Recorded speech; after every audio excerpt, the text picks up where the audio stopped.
학예 수양회가 지금 계속 진행 중에 있는데 영암은 6차입니다. 전주 북부는 7차인가요? 아유, 길죠. 기다려도 끝이 없는 것 같습니다. 작년에 저희 영암은 7차였습니다. 추계 수양회인지 알았습니다. 아직도 이렇게 일주일 정도 좀 남은 것 같은데요. 아유, 너무 긴 것 같습니다. 이제 7차가 끝나면 이제 가을이 곧 오는 것 같은 그런 느낌입니다. 그래서 7차 동안 좀 에너지를 좀 이렇게 남겨 놓으셔야 될 것 같습니다. 제가 이제 5차 때 비번이라 이렇게 전주 북부교회 이제 설교를 오게 됐는데 영암에서 수양강 가면 호남 고속도로를 타거든요. 5차 때는 안 탈 줄 알았습니다.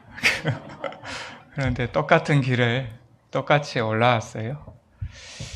이 길을 너무 많이 왔다 갔다 한 것 같습니다. 수양강 가는 길이기 때문에 낯설지는 않았고 좀 오는 길이 즐거웠습니다. 저는 개인적으로 태어난 곳은 전라남도 해남입니다. 해남 아십니까? 땅끝이죠. 그리고 구원을 받은 곳은 광주입니다. 그러니까 육신의 고향은 해남이고 영혼의 고향은 광주입니다. 광주에서 신앙생활을 쭉 했었고요. 전도인을 돼서 광주에 좀 있다가 지금은 영암에 있습니다. 영암도 전라남도 영암군이거든요. 그러니까 전라도에서 태어나서 전라도에서 구원받고 아직도 전라도에서 있습니다. 여기 이제 전주도 전라도에 들어가죠. 전라남도하고 전라북도는 좀 다를 수도 있는데 같은 전라도입니다. 그래서 마음을 열고 들어주시면 좋겠습니다. 우리 담임 목사님 고향이 영암이죠. 그래서 영암에 전도하러 많이 오십니다. 선교사로 계실 때부터 해서 서울에 계실 때 또 이곳 전주 북부에 있을 때도요. 기회가 되면 오셔서 전도해 주셔가지고 그곳에 전도의 길이 지금 열리고 있습니다. 그 지역에. 그렇지 않다면 그곳에 전도하기가 쉽지 않았을 텐데 이제 전도해서요. 이번에 또 수양회도 가신 분들도 여러 명 계십니다. 그래서 저는 개인적으로 전주 북부교회가 가깝다 그렇게 생각을 하는데 제 생각인 것 같습니다. 전혀 가까움이 없는 것 같아요. 저희 영암은 군입니다. 군. 인구가 5만 2천 정도 되고요. 땅이 굉장히 넓습니다. 그래서 이제 농사를 많이 짓는데요. 농사보다도 더 많은 것이 뭐냐면 축산업입니다. 소를 좀 많이 키우고요. 오리, 닭, 염소 뭐 이런 축산업을 많이 하고 있습니다. 소가요. 한우죠. 영암 군민보다 많습니다. 그러니까 이 도로를 가다 보면요. 한 1분 정도 가면 축사 한 20개는 발견할 수 있습니다. 그리고 이제 오리를 많이 키우는데요. 오리는 지금 우리가 이제 먹고 있는 오리의 한 3분의 1이요. 영암에서 납니다. 닭은 한 10분의 1 정도 영암에서 길러요. 그래서 위탁을 해서 영암에서 길러가지고 이제 가는 겁니다.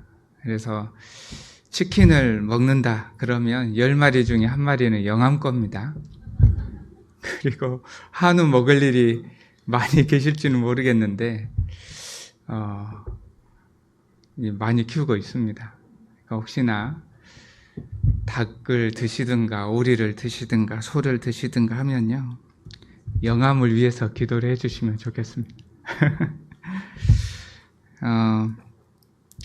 뭐 여러 가지 뭐 특산물도 있는데 이제 그런 선전을 하러 오는 것은 아니고요. 영암에서 가장 유명한 곳은 어딜까요? 영암교회죠. 깨어 있으신 분들입니다. 영암교회가 가장 유명합니다. 영암에 뭐 맛있는 식당이 없는데요, 우리 영암교회 식당은 주마다 줄 서서 밥 먹어요. 맛집입니다. 그러니까 영암에서 줄 서서 밥 먹는 데는 영암교회밖에 없어요. 여기 이제 전주 북부도 줄 서서 먹죠. 엄청 맛집인 것 같아요. 영암 지역에는 두 개의 읍이 있습니다. 영암읍이 있고 또 삼호읍이 있는데, 이곳에 이제 교회가 하나씩 있습니다. 그래서 군에 교회가 두 개 이제 있습니다.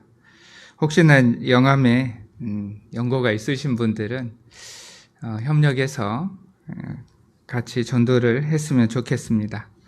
잠깐 기도하고 시작하겠습니다. 하나님 감사합니다. 우리를 구원해 주시고 교회 안에 머물 수 있도록 인도해 주심을 감사합니다. 또한 삶 가운데 늘 우리와 함께 해주심을 감사합니다. 주님만 의지하며 주님을 따르며 주님 오실 때까지 살아갈 수 있도록 인도해 주시기를 기도합니다. 주님 오실 날이 가깝습니다. 그날 교회 안에서 머물다가 주님을 맞이할 수 있도록 우리 각자를 붙들어 주시기를 간구합니다. 지금 학예 수양회가 계속 진행 중에 있습니다. 하나님께서 함께 해주시는 가운데 4차까지 마무리가 잘 되고 또 5차가 진행 중입니다. 남은 6, 7차도 하나님께서 함께 해주셔서 많은 영혼들이 구원을 받을 수 있도록 도와주시고, 구원받고 참석한 우리에게도 하나님의 은혜를 다시 한번 되새길 수 있도록 인도해 주시기를 원합니다. 전주 북부는 7차에 참여하게 되어 있습니다. 전도하시는 그 영혼들 마음 편치 않고 다 참석할 수 있도록 도와주시고, 또 맡은 일들 우리가 잘 감당할 수 있도록 도와주옵소서. 오늘 주일 아침 하나님 말씀 앞에 모였습니다. 하나님께서 함께 해주셔서 나누는 말씀과 또 교제를 통해서 힘과 위로를 받을 수 있도록 도와주옵소서. 함께 해야 되나 함께하지 못한 성도들 어디 있든지 하나님께서 지켜주시고 이곳에 함께할 수 있는 여건을 마련해 주셔서 오늘처럼 우리와 함께 하나님 말씀을 배우고 교제 나눌 수 있도록 인도해 주시기를 원합니다. 말씀의 모든 시종을 하나님께 의지하며 우리를 사랑하시는 예수님 이름으로 기도합니다. 아멘. 성경 찾도록 하겠습니다. 마태복음 5장입니다.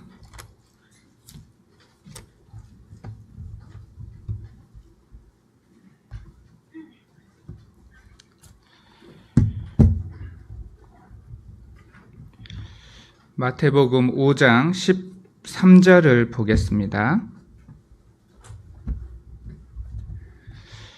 마태복음 5장 13절 말씀부터 16절 말씀까지 제가 천천히 읽도록 하겠습니다.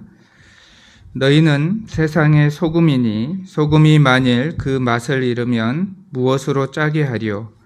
후에는 아무 쓸데없어 다만 밖에 버리워 사람에게 밟힐 뿐이니라.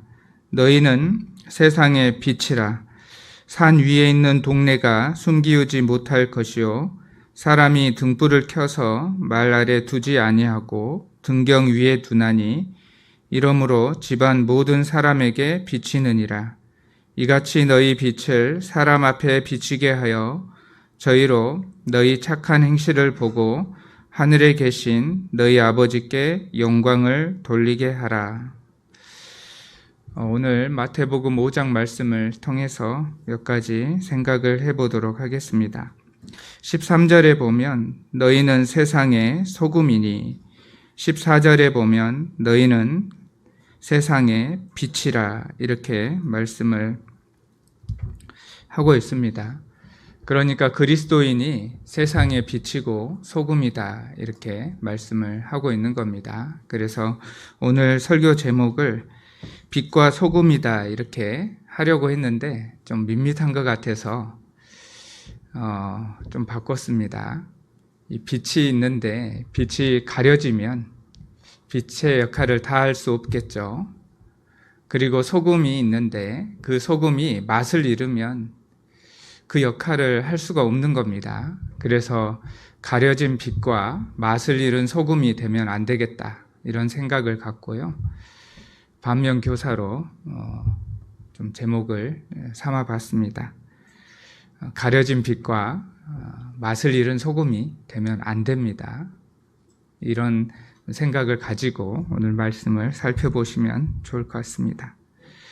여기 13절에 보면 너희는 세상의 소금이니 너희가 누구냐면 1절에 보면 예수께서 무리를 보시고 산에 올라가 앉으시니 제자들이 나온지라.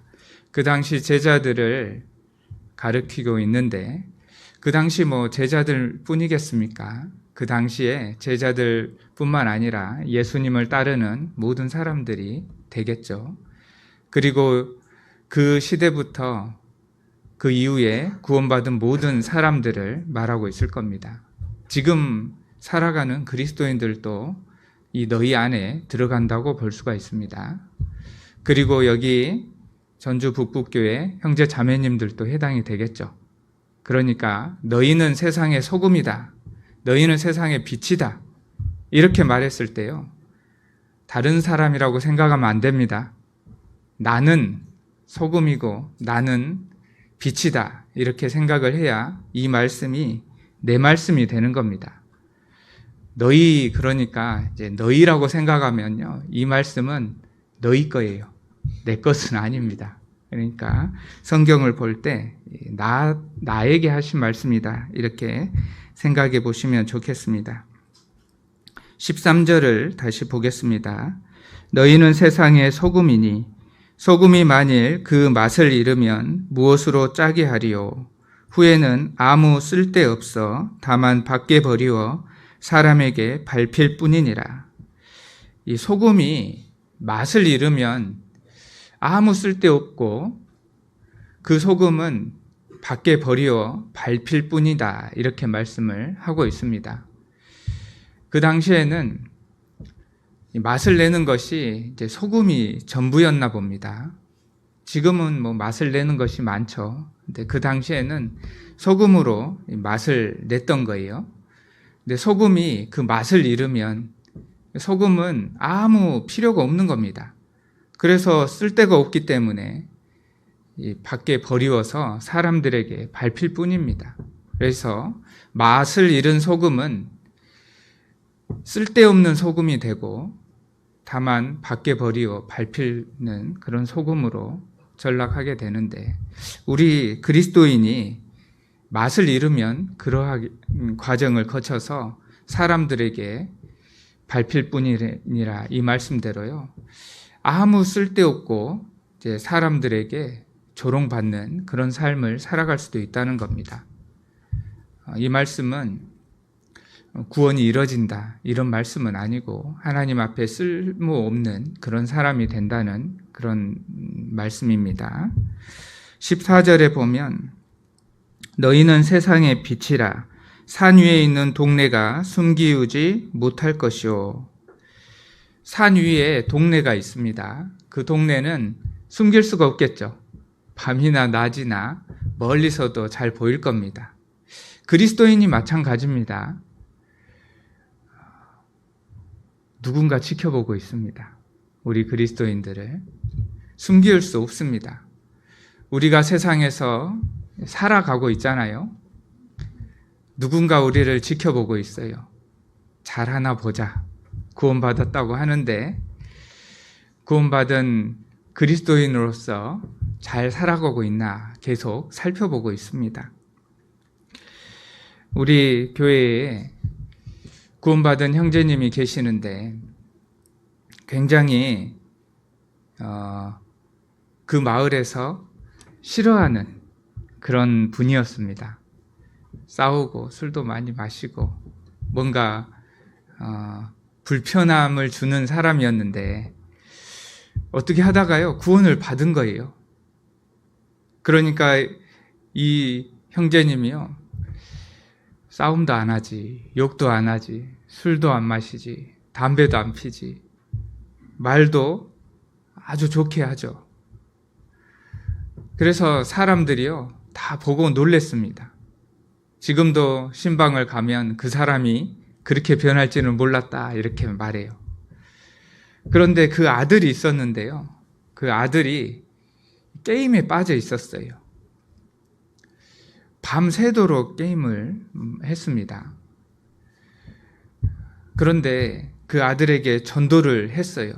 근데 잘 안 되는 겁니다. 계속 전도를 해서요. 결국은 한 2년 만인가 구원을 받았거든요. 그 아들이 이런 간증을 했습니다. 아버지가 말씀을 듣고 구원받았다고 하니까 그런갑다 했대요. 그런데 삶이 바뀌었어요. 그 아들이 그랬답니다. 얼마나 가나 보자. 그래서 지켜봤대요. 근데 1년이 돼도 동일하게 살아가거든요. 2년이 돼도요, 계속 변화된 모습으로 살아가고 있는 거예요. 아, 뭔가 좀 있구나 하고 마음이 열렸답니다. 그래서 말씀을 듣고 구원을 받아서 그러한 간증을 했습니다. 우리 구원받은 그리스도인들도 곳곳에서 신앙생활을 하고 있죠. 세상 사람들이 우리를 지켜보고 있습니다. 잘하나 보자. 그래서 우리의 삶이 변하면 우리의 삶을 보고 하나님께 돌아올 수 있거든요. 산 위에 있는 동네가 숨기우지 못할 것이요. 이렇게 말씀을 하셨습니다. 우리를 지켜보고 있습니다. 그 말은 뭐냐면 우리에게 책임이 있다는 겁니다. 지켜보고 있다면 우리는 지켜보는 사람에 대한 책임이 있다는 거예요. 그리고 산 위에 있는 동네가 숨기우지 못할 것이라 이 말씀 뭐냐면 경고하는 겁니다. 지켜보고 있으니까 똑바로 해라. 그렇게 생각이 들죠. 우리를 누군가가 지켜보고 있다면 우리가 뭔가 바른 삶을 이제 살아가게 되잖아요.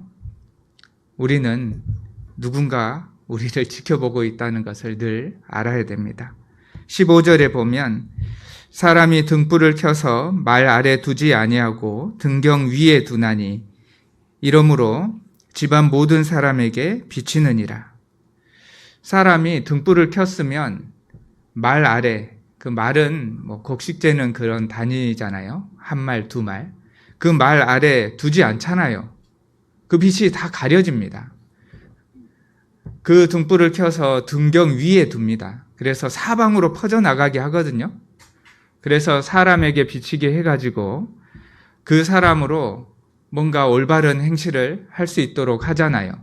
걸려 넘어지지 않게 하고 어디 부딪히지 않게 하고 또 무슨 물건을 찾기도 쉽게 합니다.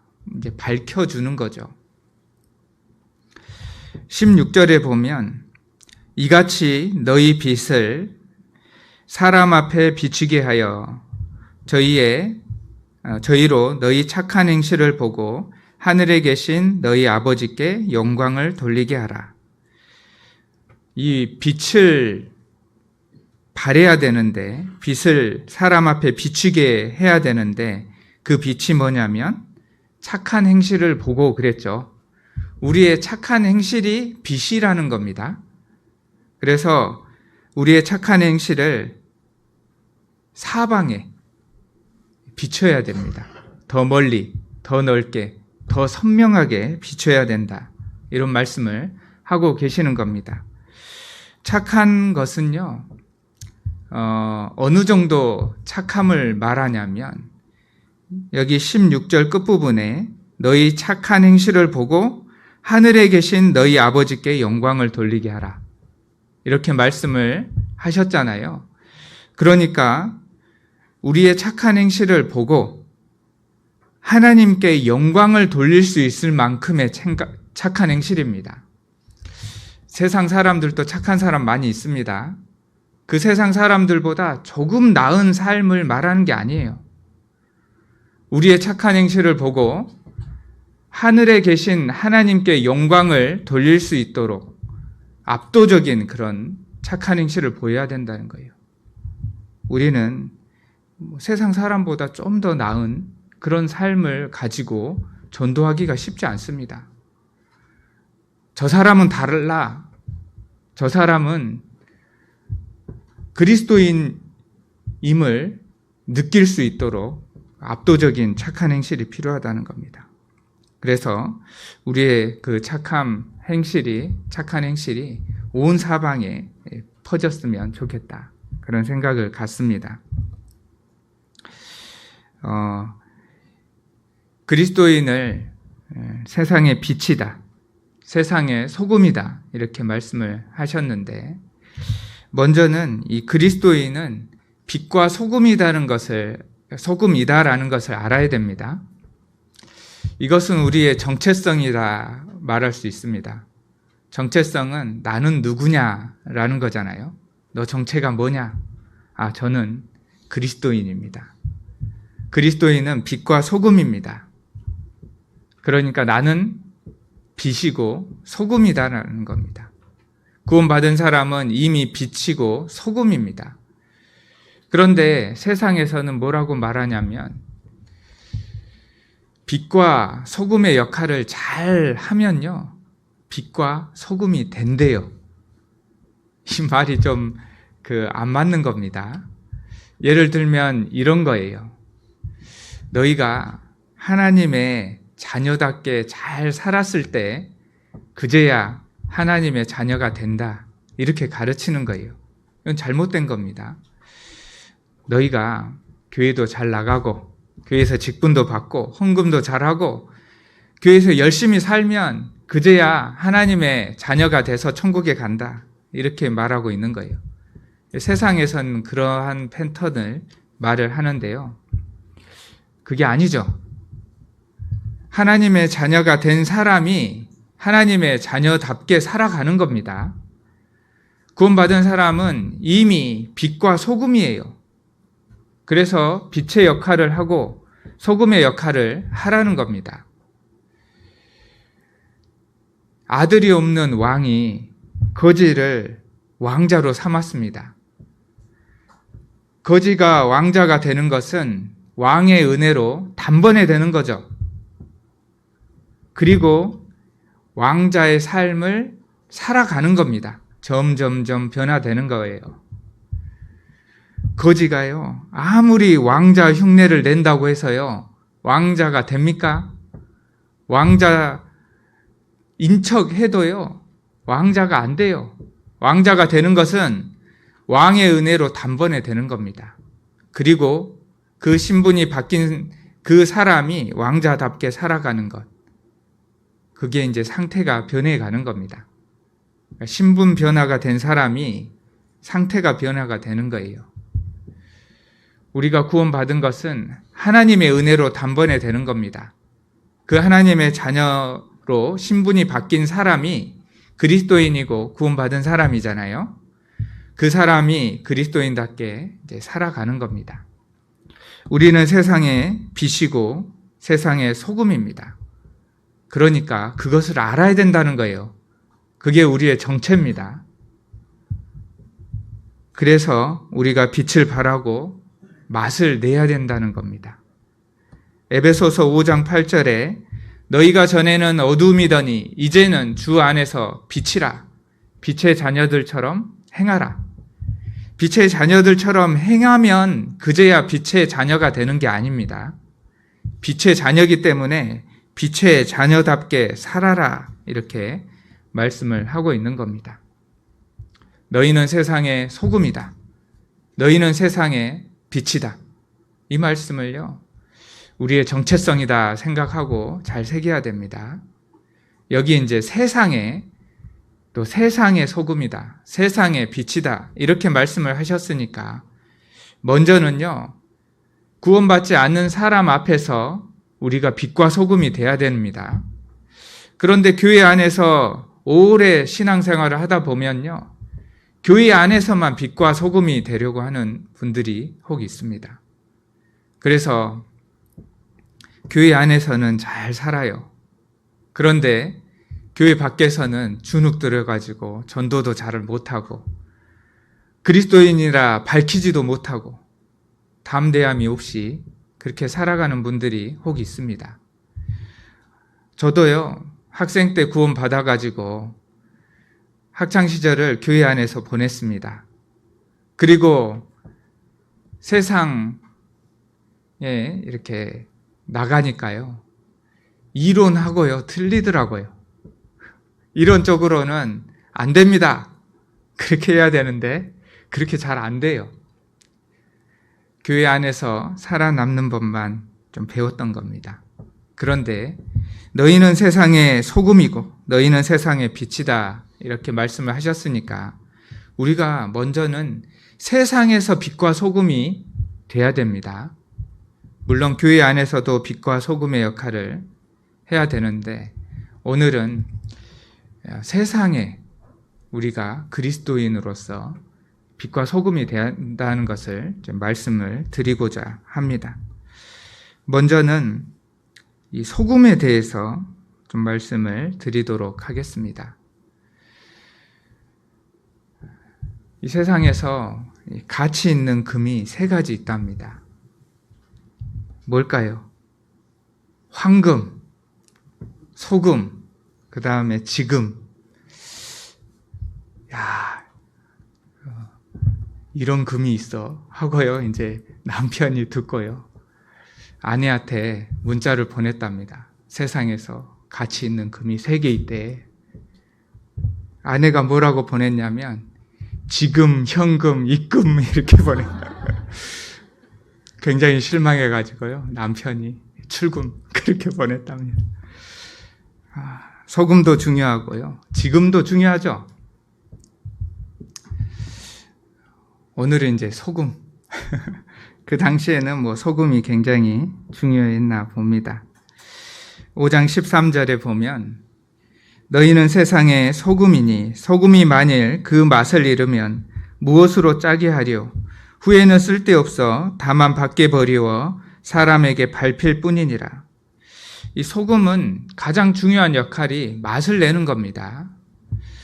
그래서 욥기 6장 6절에 싱거운 것이 소금 없이 먹히겠느냐, 달걀 흰자위가 맛이 있겠느냐 이렇게 말씀을 하셨는데 우리가 삶은 계란을 어디 찍어 먹어요? 소금 찍어 먹죠. 소금 안 찍어 먹으면 퍽퍽해서 잘 못 먹어요. 소금을 찍어 먹어야 맛이 납니다. 그리스도인들이요, 그러한 맛을 내야 된다는 겁니다. 그러면 그 맛을 어떻게 내냐, 무엇으로 맛을 내야 되냐, 그걸 좀 살펴보도록 하겠습니다. 음식이 싱겁습니다. 뭐가 빠졌을까요?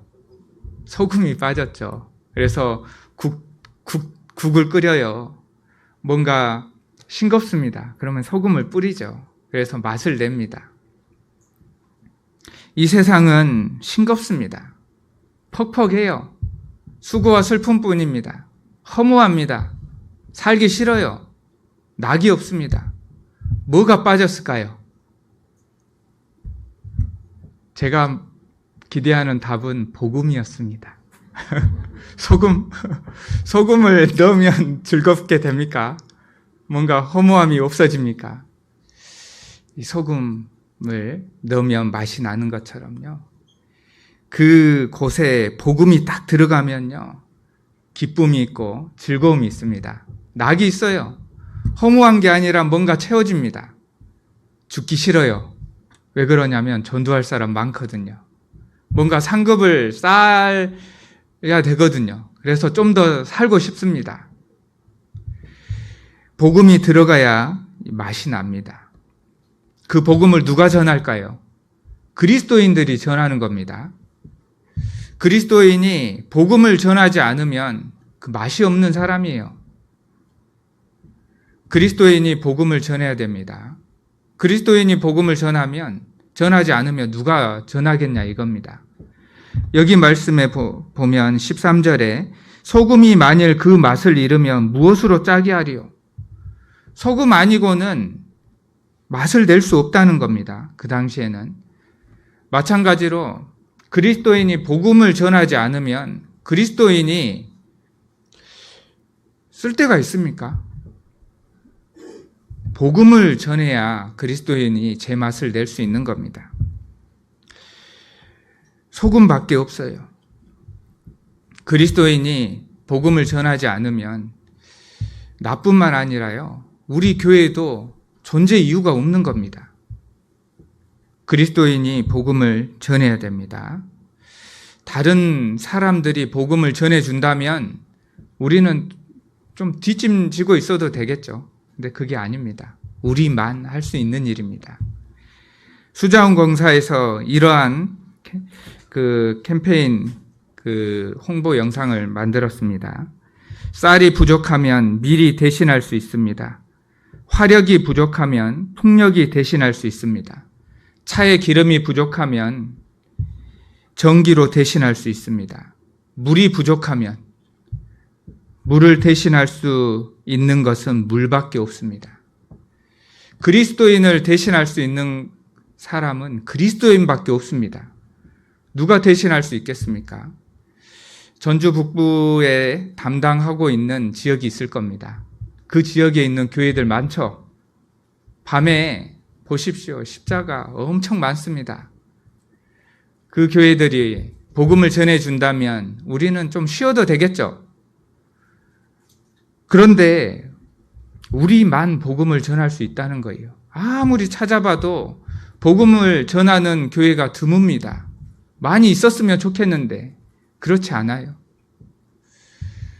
우리가 복음을 전하지 않으면요, 이 지역에 있는 사람들 복음을 못 듣습니다. 그런 책임감을 가져야 됩니다.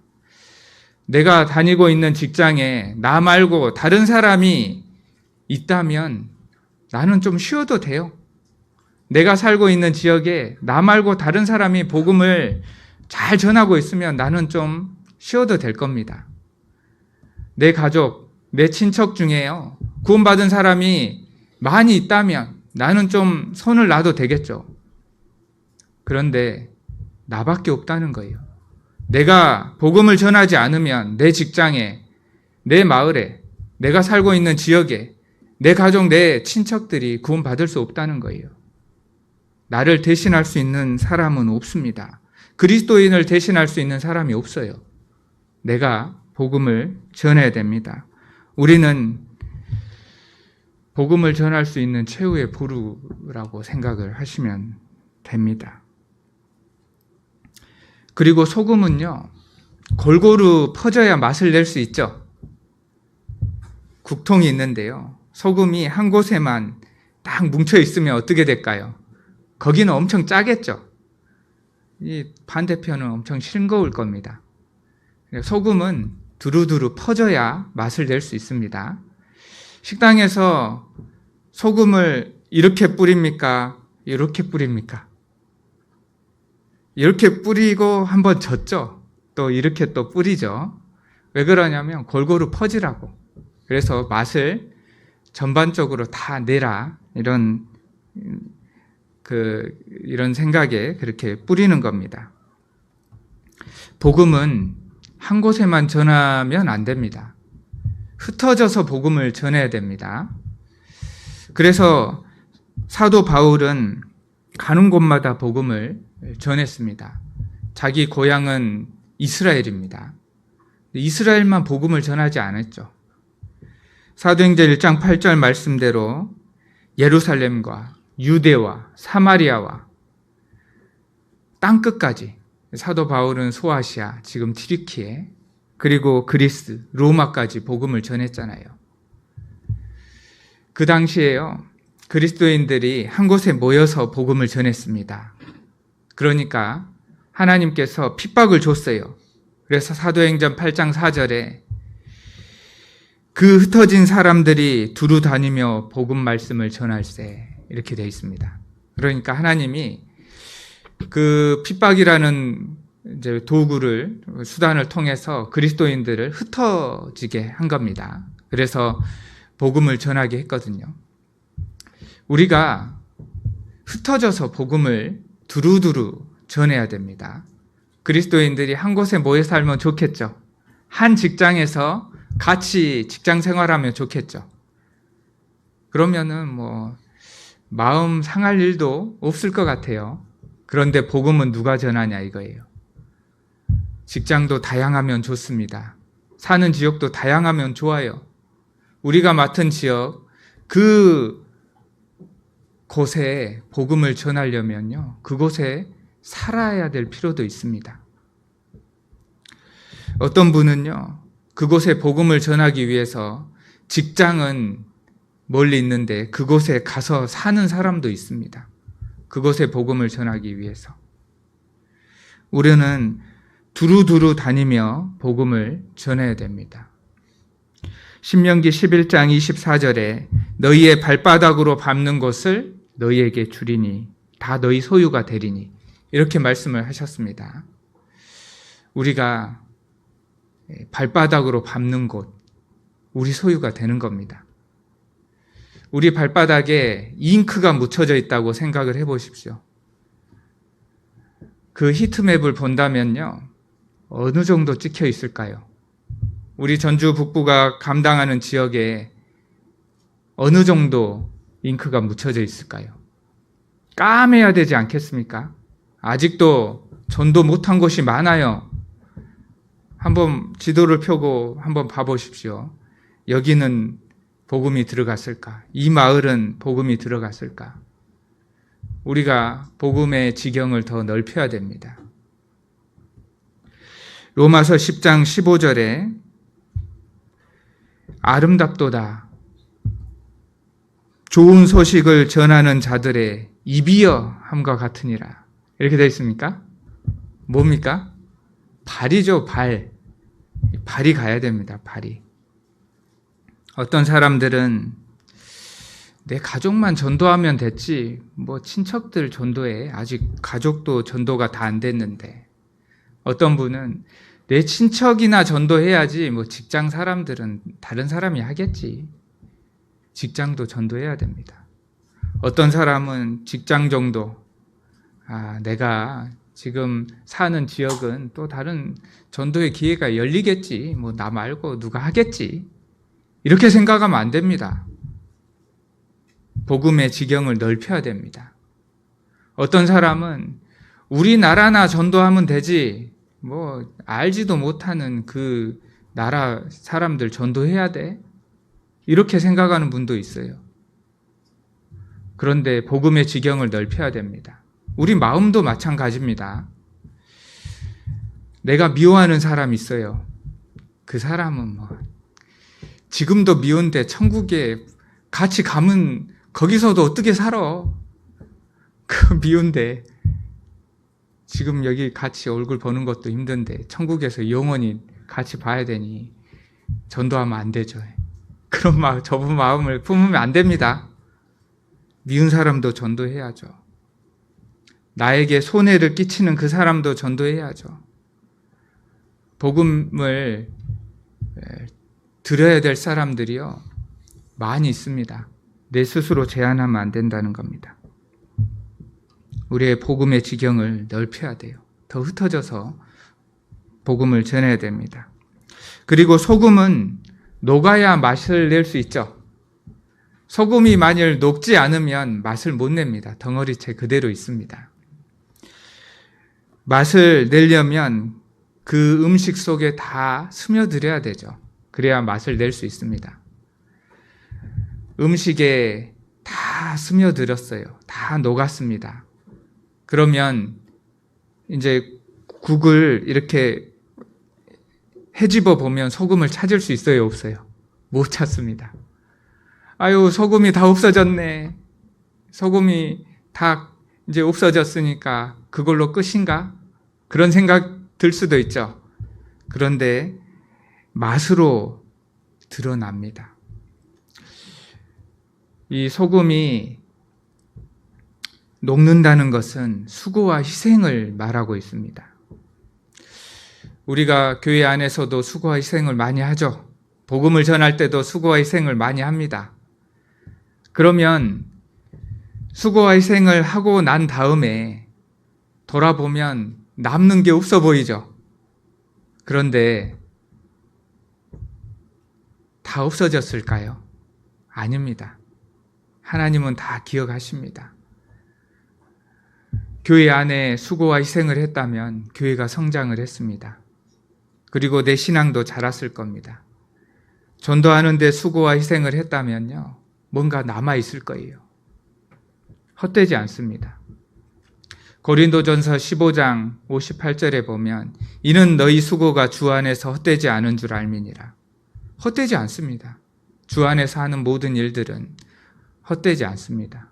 우리의 수고, 우리의 희생이 시간이 지나면 없어져 버린 것 같죠. 그런데 다 기억이 됩니다. 하나님 앞에.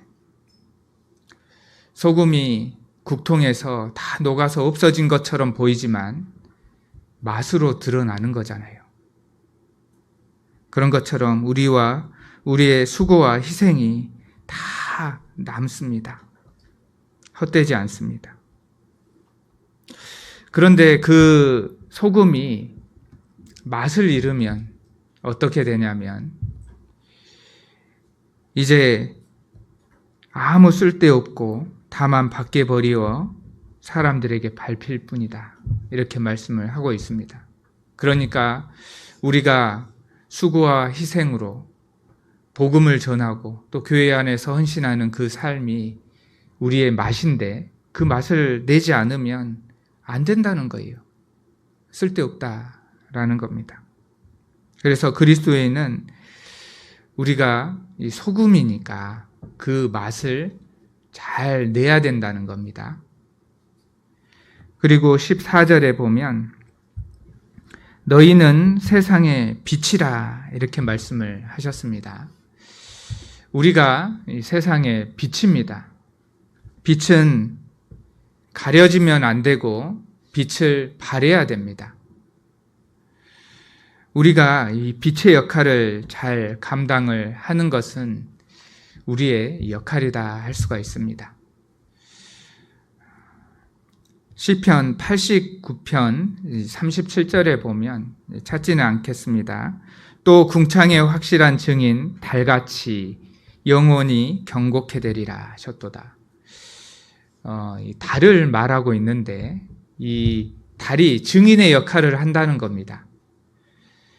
달이 제 역할을 잘 감당을 했을 때 그 달이 증인의 역할을 해서 달을 보고 아, 하나님이 살아계시구나 이걸 알 수 있다는 겁니다. 달이요, 떴다 안 떴다, 어쩔 때는 이틀 만에 뜨고 어쩔 때는 열흘 만에 뜨고 어쩔 때는 가까이 오고 어쩔 때는 멀리 가고 지 마음대로 왔다 갔다 하면요, 그 달을 보고 하나님이 살아계시다는 걸 알 수 있겠습니까? 달은 그 곳에서 적당히 또 알맞게 자기 역할을 잘 감당했을 때 그 달을 보고 아, 하나님이 계시구나 이것을 알 수가 있다는 겁니다. 그 달이 증인입니다. 그 달의 역할을 하는 것이 그리스도인입니다. 태양이 있습니다. 달이 있죠. 그리고 지구가 있습니다. 태양은 주님이라고 할 수가 있습니다. 달은 그리스도인이고 이 지구는 세상입니다. 달은 스스로 빛을 낼 수 없습니다. 달은 이 태양에서 받은 빛만큼 빛을 비출 수 있는 거죠. 달이 교만해가지고요, 내가 스스로 빛을 낼 수 있다 이렇게 착각을 해서는 안 됩니다. 그것은 내가 태양이다 라고 하는 거예요. 우리가 하나님의 도움을 받지 않으면 어떤 일도 할 수 없는 겁니다. 어떤 사람은 열심히 공부해서요, 좋은 데 취직을 했습니다. 어떤 사람은 열심히 공부해서 좋은 대학에 합격했어요. 그리고 승진도 했어요. 어떤 사람은. 그리고 뭔가 이루고 싶은 일을 이루었습니다.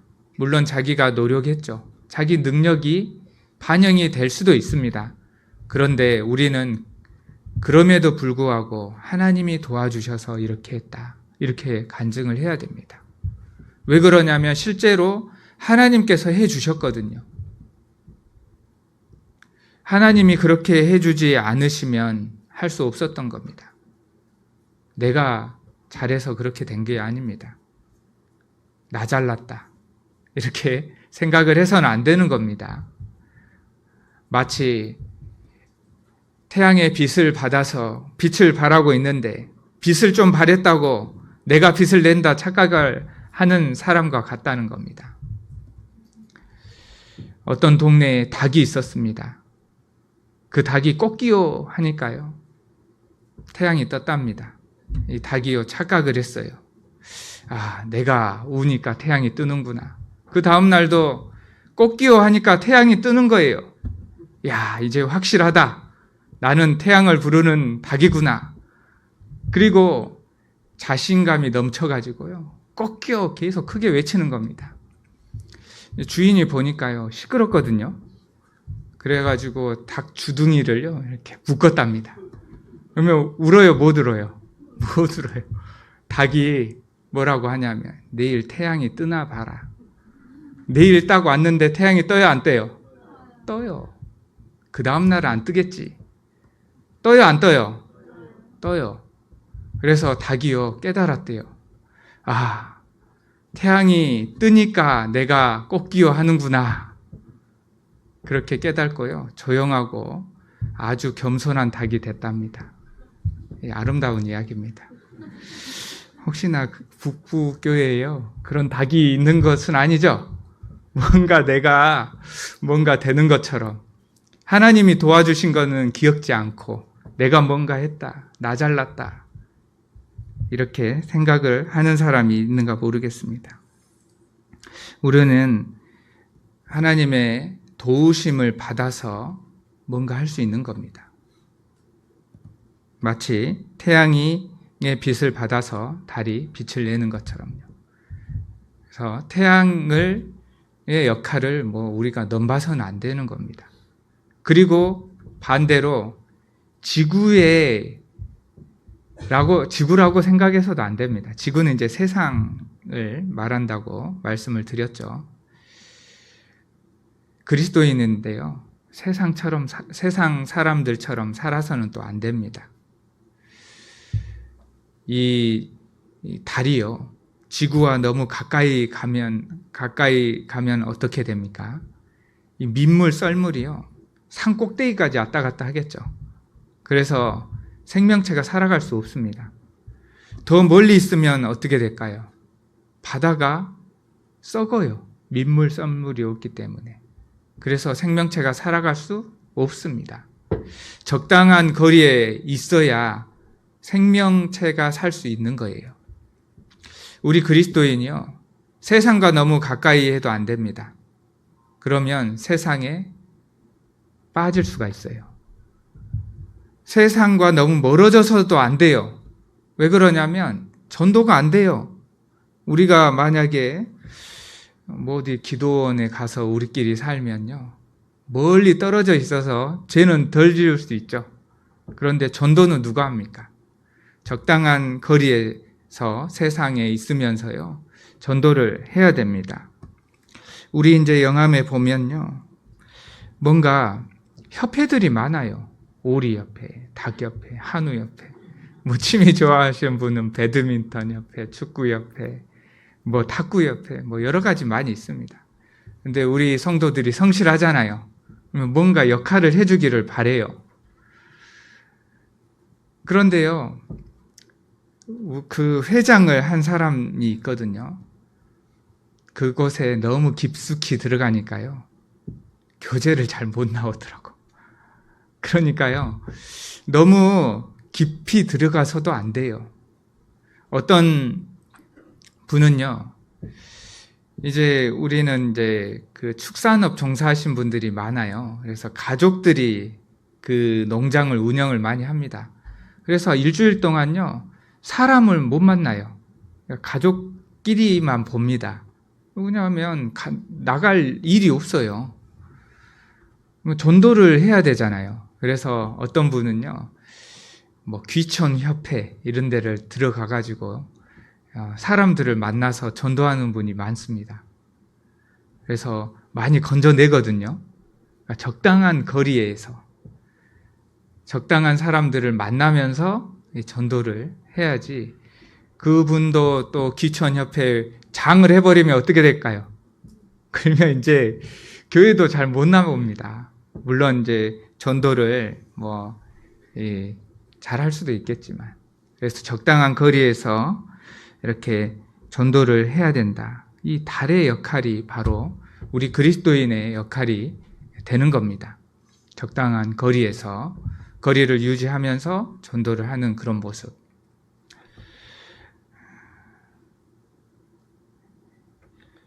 마태복음 5장 16절을 보겠습니다. 근데 이제 이 빛에 대해서 지금 말씀을 하고 있잖아요. 그 빛이 뭐냐면 착한 행실입니다. 16절에 이같이 너희 빛을 사람 앞에 비추게 하여 저희로 너희 착한 행실을 보고 하늘에 계신 너희 아버지께 영광을 돌리게 하라. 이렇게 말씀을 하셨습니다. 그러니까 빛이 착한 행실이다. 이렇게 말씀을 했습니다. 에베소서 5장 9절에 보면 빛의 열매는 모든 착함과 의로움과 진실함에 있느니라. 이렇게 말씀을 하셨는데, 그러니까 이 착한 행실, 착함, 그리고 의로움, 진실함, 이 빛을 더 넓게, 더 밝게, 더 멀리, 더 선명하게 비춰야 된다는 거예요. 착함은 뭐냐면 하나님이 선하고 착하신 분이죠. 우리도 하나님의 선하심을 닮아서 선한 삶을 살아야 됩니다. 그 선한 행실을 통해서 빛을 비춰야 되는 거예요. 의로움은 뭐냐면 하나님 앞에서 바르게 살아가는 겁니다. 우리가 하나님의 뜻을 알죠. 아는 걸로만 끝나지 않고 그 아는 것이 세상 가운데 굽히지 않고 그대로 하나님의 뜻대로 살아가는 그것이 의로움이라고 할 수 있습니다. 다니엘은 타협하지 않았죠. 하나님의 뜻을 알았습니다. 그리고 그것을 타협하지 않고 그대로 지켰잖아요. 이것이 의로운 삶입니다. 왕의 조서가 찍힌 것을 알고도 하루에 3번씩 예루살렘을 향하여 기도를 했잖아요. 그것이 의로움이잖아요. 하나님의 뜻을 알고 그대로 행하는 것이 의로움입니다. 진실함, 그리스도인은 정직하고 거짓이 없어야 돼요. 의도적으로 거짓 말을 하거나 속이거나 이래서는 안 된다는 겁니다. 또 성실해야 된다는 거예요. 말과 행동이 정직하고 거짓이 없어야 된다는 겁니다. 그것이 진실함. 이런 착함과 의로움과 진실함의 이 빛이요, 사방에 퍼져야 된다는 거예요. 그런데 이러한 빛을 발해야 되는데 이 빛을 가리는 요소들이 있습니다. 크게는 3가지 말씀을 드리도록 하겠습니다. 첫 번째는 15절에 보면 5장 15절입니다.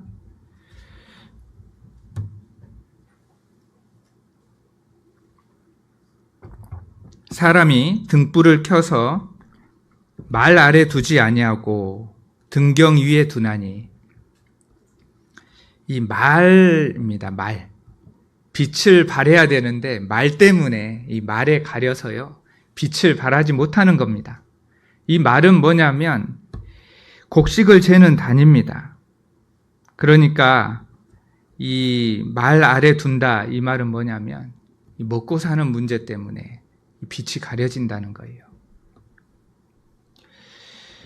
누가복음 21장 34절에 너희는 스스로 조심하라. 그렇지 않으면 술 취함과 방탕함과 생활의 염려로 마음이 둔하여지고, 우리의 마음을 둔하게 만드는 요소 중에 하나가 생활의 염려라는 겁니다. 이 지나친 미래를 염려해서요, 우리가 마땅히 빛을 발해야 되는데 빛을 발하지 못하고 있는 겁니다. 지금 살아가는 모습을 한번 살펴보십시오. 우리가 1년 먹을치만 생각을 한다면 이렇게 안 삽니다. 5년 먹을치만 산다면요, 이렇게 안 살아요. 한 100년 먹을치를 준비하는 사람처럼 살아가고 있습니다. 우리 영암에 보면요, 80, 90 되신 분 많습니다. 그런데 집에 가면요, 없어요. 어디가 있냐? 밭에 있어요. 밭.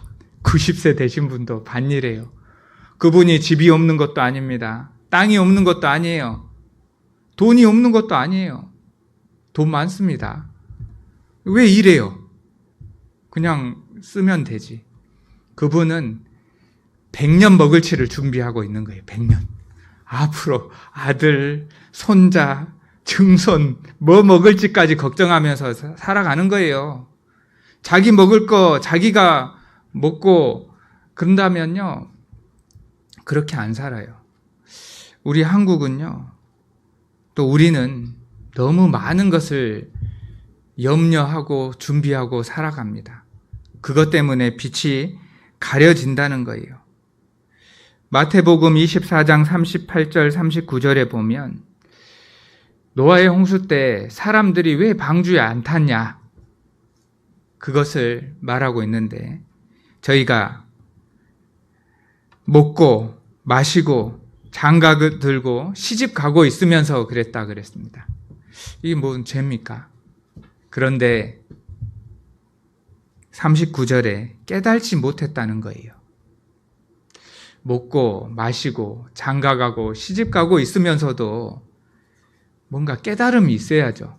어떤 깨달음이 있어야 되냐면, 방주가 점점 만들어져 가요.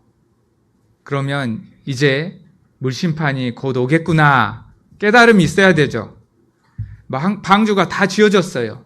그러면 이제 타야 되겠네, 이런 깨달음이 있어야 됩니다. 갑자기요, 동물들이 방주 주위로 막 몰려들어요. 평소에는 이런 일이 없었거든요.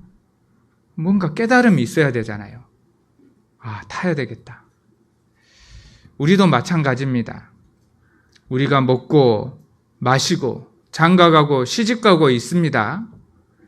세상 일에 여러 가지 분주하고 살아갑니다. 그런데 깨달음이 있어야 됩니다. 지금 되어져 가는 일이요, 보통 일이 아니잖아요. 옛날에 없었던 일들이 막 일어납니다. 그러면 뭔가 깨달음이 있어야죠. 아, 주님 오실 때가 가까웠구나. 이제 어떻게 해야 되지? 전도도 하고 우리도 삶의 정리가 좀 필요한 거 아니겠습니까?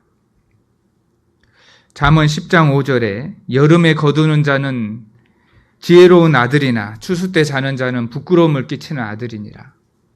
어떤 아들은 추수 때인데도 자고 있어요. 부끄럽다는 겁니다. 어떤 아들은 거두러 나가요. 지혜로운 아들입니다.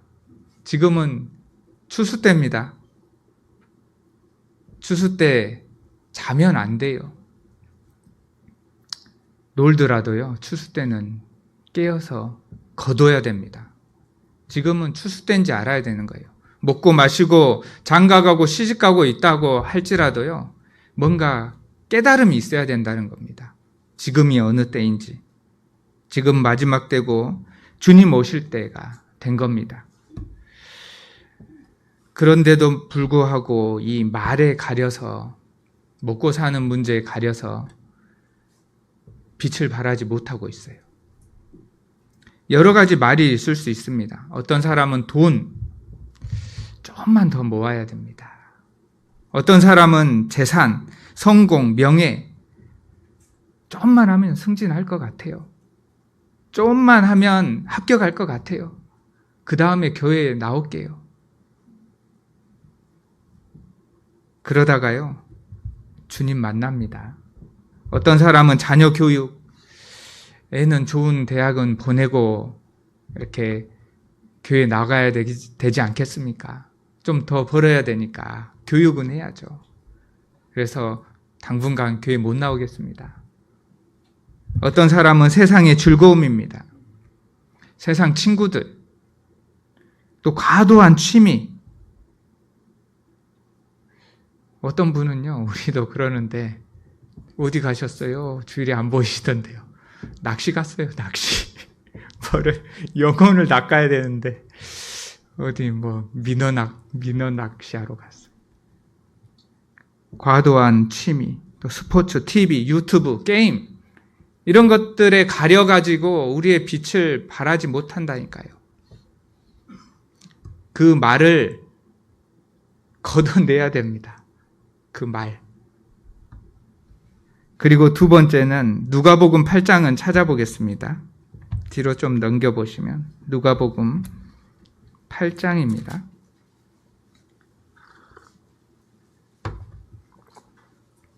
누가복음 8장 16절. 누구든지 등불을 켜서 그릇으로 덮거나 평상 아래 두지 아니하고 등경 위에 두나니. 두 번째는 평상입니다. 평상. 이 평상은 침상이나 침대, 앉거나 누워서 쉴 수 있는 가구를 말하는 거죠. 이 침상 아래 이 빛이 있어서 침상 때문에 빛을 낼 수 없다는 거예요. 그 침상 아래 있다는 것은 뭐냐면 우리의 게으름입니다. 게으름. 뭔가 게으르면 아무것도 못해요. 어떤 분은 이렇게 말합니다. 저는 잠도 잘 못 자고 아침부터 저녁까지 1분 2초 가깝게 삽니다. 저는 안 게을러요. 그런데 하나님은 이렇게 말씀하십니다.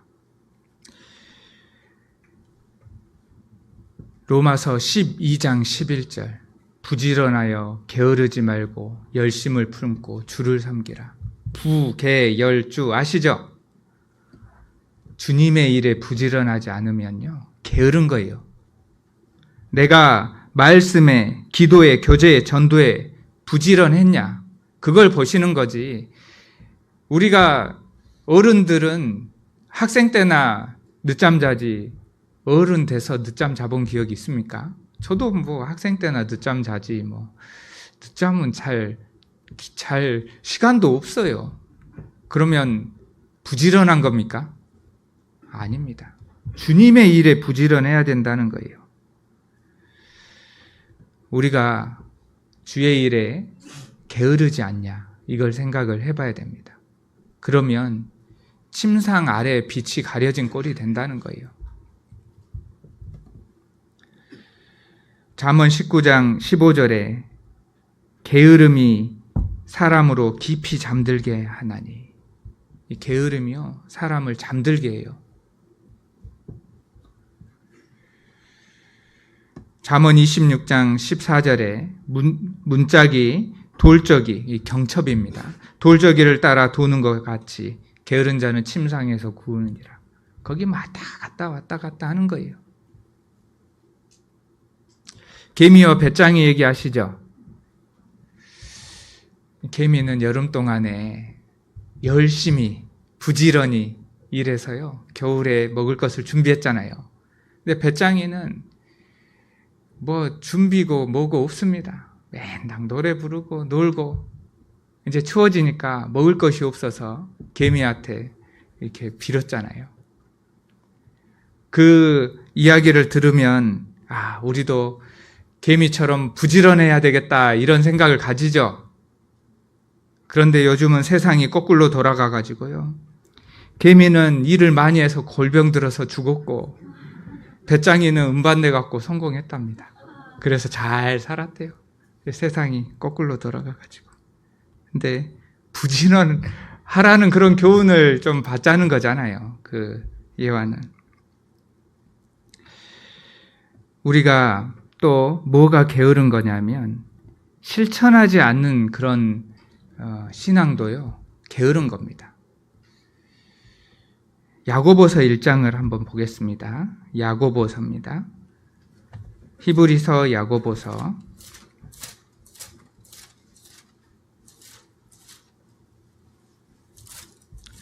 야고보서 1장 25절 말씀입니다. 자유하게 하는 온전한 율법을 들여다보고 있는 자는 듣고 잊어버리는 자가 아니요 실행하는 자니 이 사람이 그 행하는 일에 복을 받으리라. 말씀을요, 듣고, 이제 중간에 듣고 있죠. 듣는 것은 다 듣습니다. 지금도 우리 듣고 있죠. 듣고 이제 나눠집니다. 첫 번째는 듣고 잊어버리는 자가 있고, 그 다음에는 실행하는 자가 있습니다. 그런데 이 사람이, 실행하는 그 사람이, 이 사람이 그 행하는 일, 실행하는 일에 복을 받으리라. 그러니까 말씀을 듣고 잊어버리는 자가 있고, 게으른 겁니다. 그리고 실행하는 자, 부지런한 자입니다. 결과적으로는 그 실행하는 사람에게 복이 있는 겁니다. 그런데 우리는 이 듣고요, 실행하지 않는다는 거예요. 게으른 겁니다. 어떤 사람은 듣고 실행하지 않은데 복음 받고 싶어요. 무슨 심보입니까? 상담하다 보면요, 어떤 분은요, 뭔가 다 알아요. 해야 되는 일을. 그런데 하려고 하지 않은데 복음 받고 싶어요. 무슨 심보인지 모르겠어요. 우리도 그럴 수가 있습니다. 실천하지 않는 것, 그것이 게으른 거예요. 말씀을 실천을 해야 됩니다. 그 게으름이 우리의 빛을 다 가려가지고 우리가 빛의 역할을 못하게 하는 겁니다. 세 번째는 누가복음 11장을 보겠습니다.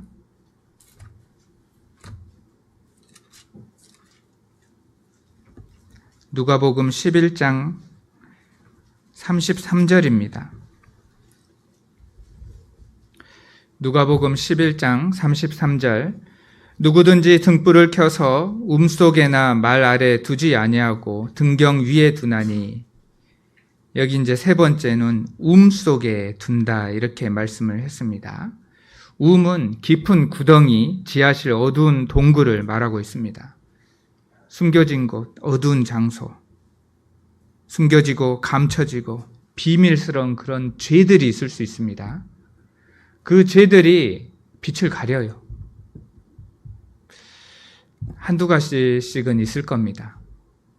남편도 몰라요. 아내도 모릅니다. 내 가족도 몰라요.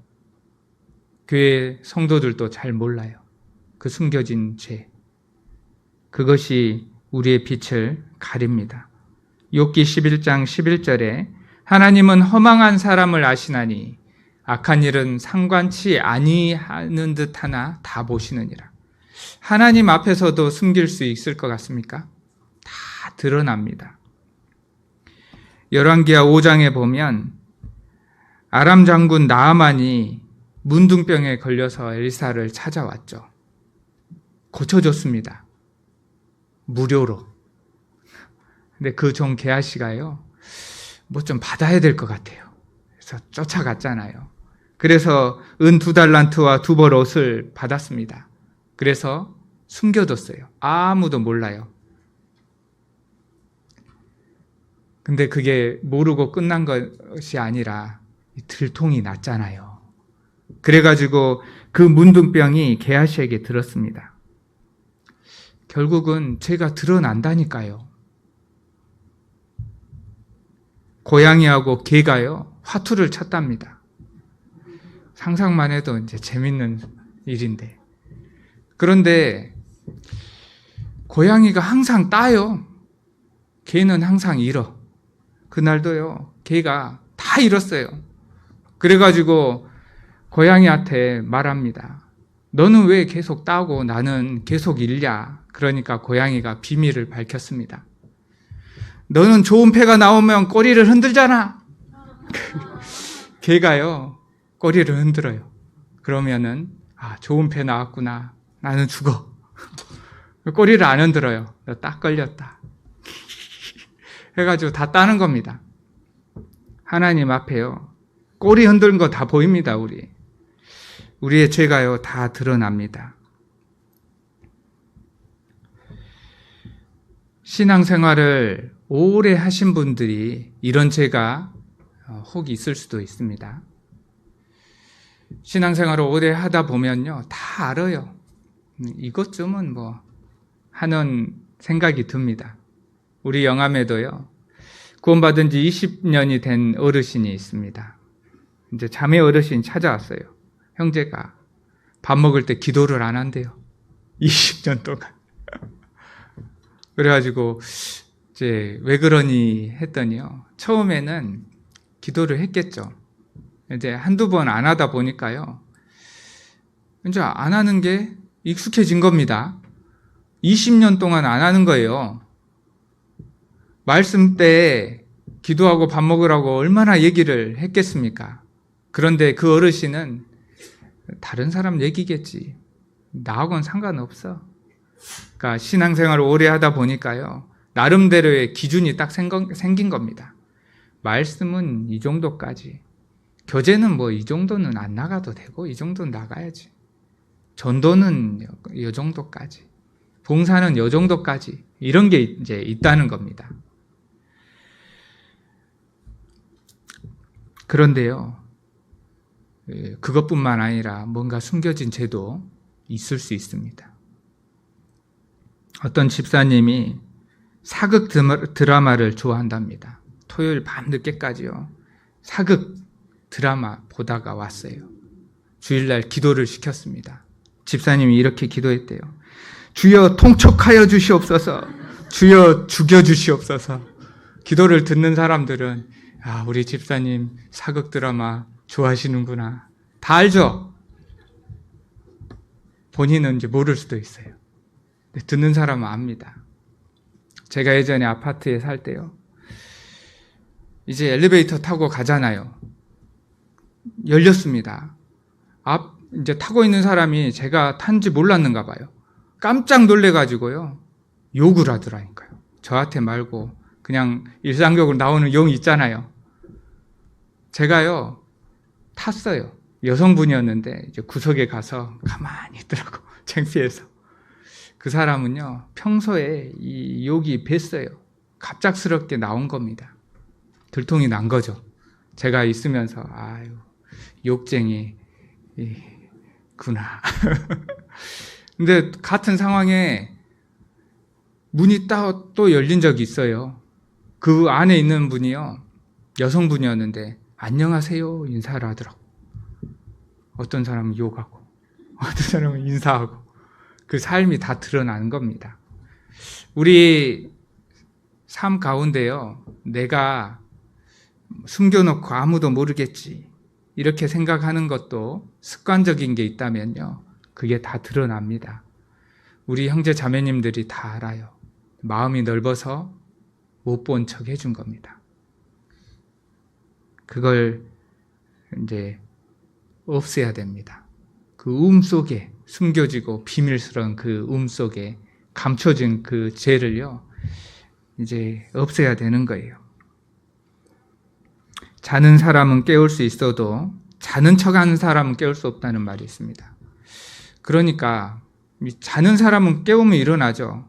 자는 척하는 사람은 뭡니까? 일부러 자요. 알아. 자는 척하는 거예요. 의지를 가지고. 못 깨웁니다.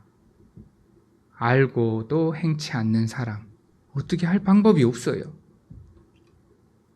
만약에 자는 척하는 사람을 깨우려면 어떻게 해야 될까요? 자는 사람은 이렇게 하면 일어날 수 있죠. 자는 척하는 사람은 어떻게 깨워야 될까요? 볼 봐야 돼요. 그러면 깜짝 놀래갖고 아파갖고 일어나겠죠. 큰 충격이 가해질 수도 있다는 겁니다. 그러기 전에 창피하더라도요, 아유 하고 일어나야 돼요. 아, 근데 이거 잘못했네 하고 버려야지 하고 좀 창피하더라도 버려야 되는 거예요. 우리는 이 빛을 발하는 그런 사람이어야 되는데 이 세 가지가 이제 가리는 겁니다. 이 뭐죠? 제일 처음에 말, 생활의 그런 염려, 먹고 사는 문제. 그 다음에 침상, 게으름, 그리고 숨겨진 죄가 우리를 가리는 겁니다. 그래서 우리는 소금이고 우리는 빛이라는 겁니다. 그래서 그 역할을 다하기 위해서는 우리가 그러한 사람이라는 그 정체성을 잃지 말아야 됩니다. 그리고 그러한 역할을 잘 감당을 해야 됩니다.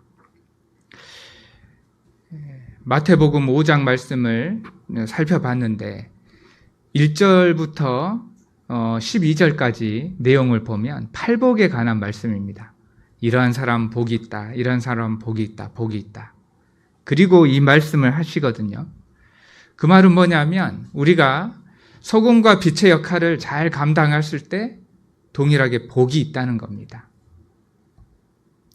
이 세상에 소금이 없다면 정말 맛없는 세상이 될 겁니다. 이 세상에 빛이 없다면 정말 어두운 세상이 될 거예요. 그런데 이 세상은 빛도 있고 소금도 있어서 맛있고 어둡지 않습니다. 우리가 소금과 빛입니다. 그리스도인이 있기 때문에 이 세상은 맛있고 어둡지 않은 거예요. 그러한 역할을 우리가 잘 감당해야 되겠습니다. 기도하겠습니다. 하나님 감사합니다. 우리를 구원해 주시고 늘 함께해 주심을 감사합니다. 우리가 소금과 빛의 역할을 잘 감당하며 주님께 영광을 돌리며 살아갈 수 있도록 인도해 주옵소서. 학예 수양회가 한참 진행 중입니다. 7차 마지막까지 하나님께서 크게 역사해 주셔서 이번에도 많은 영혼들이 구원받을 수 있도록 인도해 주시기를 기도합니다. 오늘 주일 말씀 또 교제를 남은 교제에도 함께해 주시기를 간절히 기도드리며 우리를 사랑하시는 예수님 이름으로 기도합니다. 아멘.